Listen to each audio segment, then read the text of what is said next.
Hey guys, welcome to another Toll Home renovation update.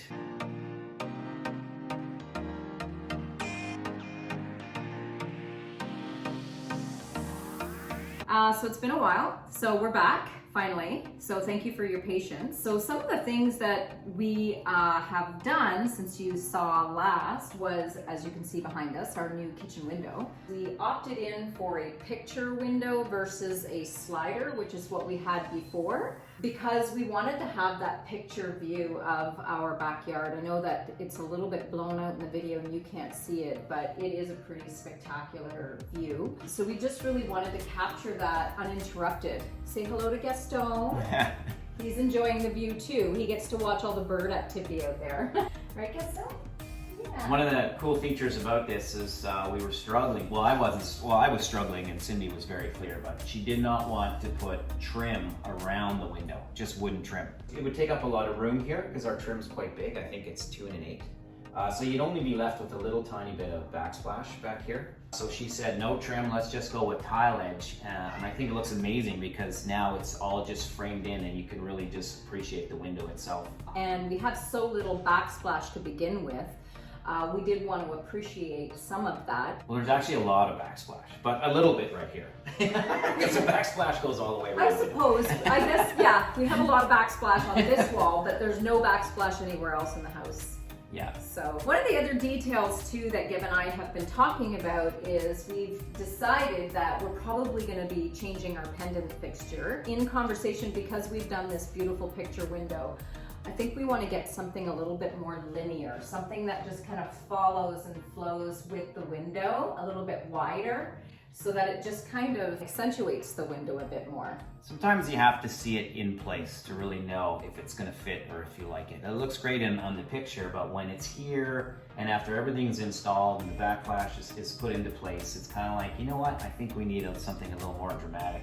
Yeah, fixtures support other things in the property. So we want a fixture above the window that supports the window. I just find this one here now that I see it looks a little shrinky.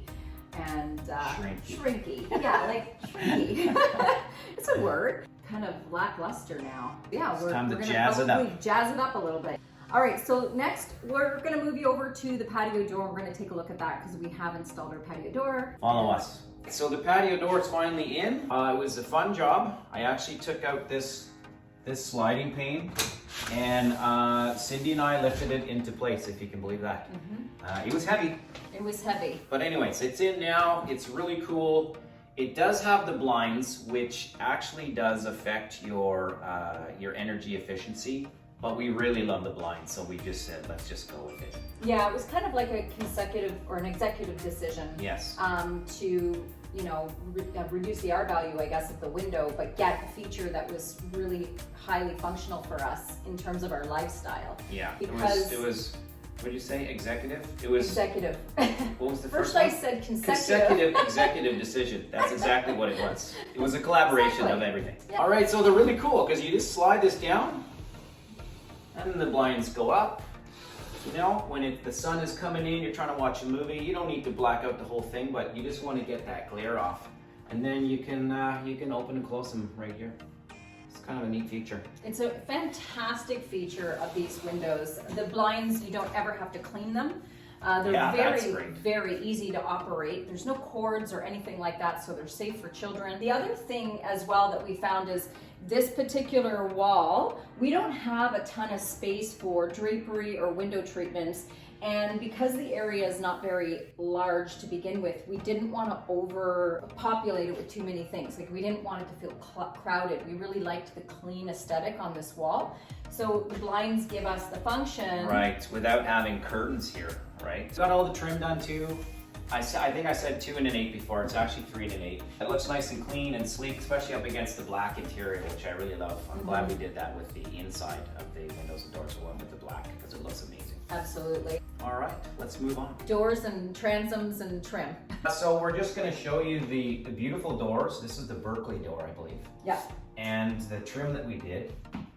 We've also done the transoms up top. We had a special order this glass. It's kind of neat. It's called seedy glass. Seedy. So a little less seedy than we anticipated it would be. That sounds funny. a little less seedy, but it's still pretty. It's we just wanted something a little different than solid or plain glass. Yeah, or even frosted glass. You probably could use frosted too, but this adds a little bit more style and it lets in a lot more light than frosted glass would. I think we talked about the frosted versus clear on some level because we Yeah. found that the frosted glass with the white door would just kind of blend in. It would blend, and I think it would filter less light as well. Yeah, exactly. So- It's all about the solar gain, Yeah. bringing in some natural light into the hallway. Yeah. The other benefit that we find too with adding the transom is that we found that it just visually makes the hallway ceiling look taller because it's such a narrow space.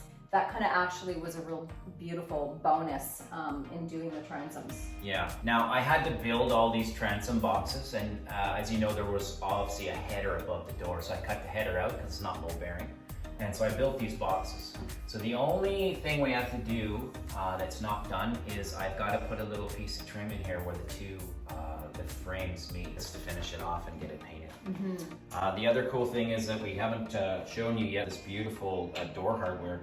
We kind of splurged a little, We totally and we got the splurged. really nice ones, but they're like super heavy and they operate really, really well. A little bit of jewelry for the door, and some things you make some splurges on, and Little other bling things bling. you make some concessions on. One of the things that we wanted to do with our cold air return was change it up from the traditional grill area return. We opted in for something like this, which is like an area vent type cold air return cover. So really beautiful, very modern, and very sleek and streamlined, and super easy to clean, and just kind of transitions into the wall really well.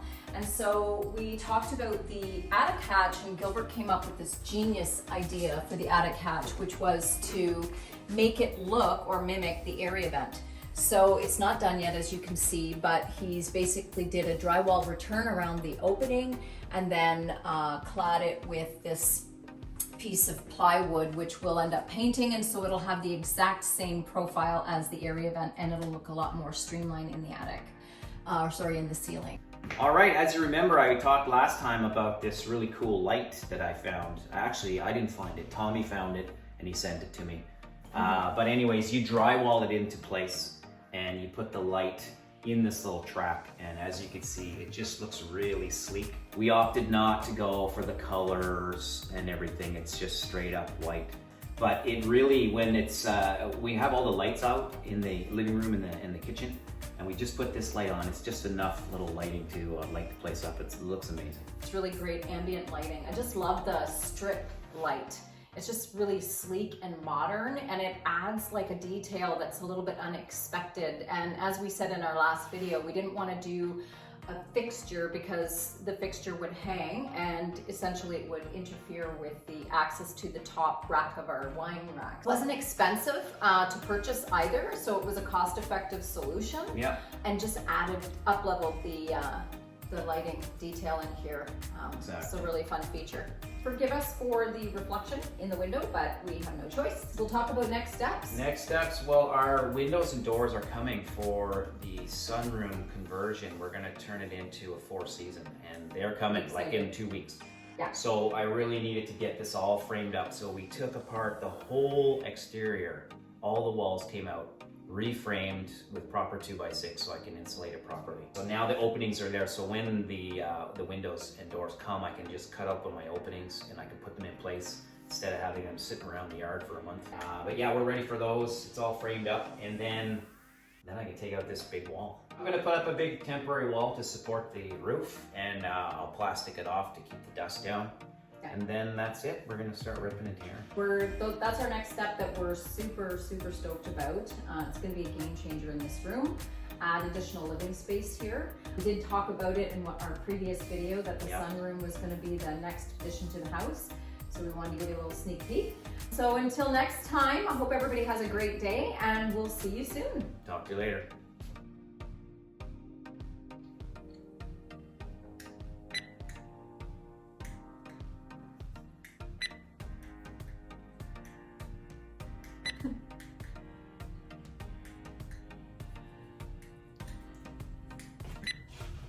Did it turn off?